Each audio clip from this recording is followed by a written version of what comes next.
बिल्कुल जी, मां आला क़यादत जे चवण ते आई आहियां। मुंहिंजी पार्टी जो जेको जनरल सेक्रेटरी आहे सरदार रहीम, उन भी मुझे मैसेज करायो। मां इतने ॾींहनि खां इनकी जो सारी डिमांड है, जो इनकी एहतजाज है, वो मैं सारा सुन रही हूँ, देख रही थी। तभी मेरी पार्टी के लोगों ने ये तो पार्टी को से तो हटकर ये काम करना है। ये कह रहे हैं और हम भी कहते हैं कि आप सब एक हो, यहाँ सियासत को निकाल दो। अगर इस तरह करेंगे तो फिर मुतालबात पूरे नहीं होंगे।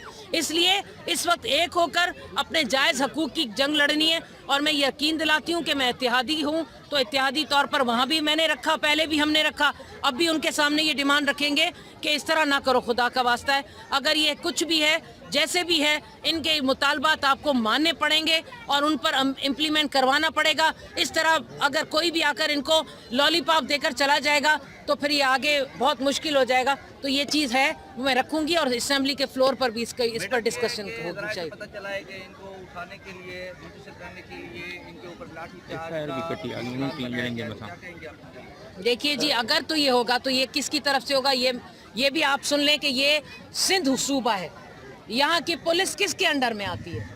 यहाँ की पुलिस सिंध के सीएम के अंडर में आती है। होम मिनिस्ट्री भी उनके पास है। याद रखिएगा, अगर इन मजदूरों पर, इन माओं बहनों बेटियों पर लाठीचार्ज हुआ तो समझ जाइए सिंध हुकूमत की तरफ से होगा।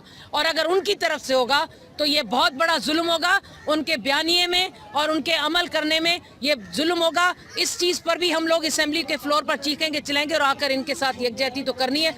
लेकिन ये चीज़ बर्दाश्त नहीं होगी कि अगर ये चीज़ कही गई है, इन पर FIR भी कटी है, ये भी मुझे पता चला है। ऐसा क्या किया? आप लोग मीडिया वालों ने इनके हाथों में कोई हथियार देख लिए थे? आपने इन मजदूरों के हाथ में हथियार देखा? क्या देखा जो इनके खिलाफ FIR कट गई? तो ये तो चीज़ें अच्छा है, मुझे पता चली। मैं फ्लोर पर ये ज़रूर बात भी करूंगी और पूछूंगी। आप सबका बहुत शुक्रिया।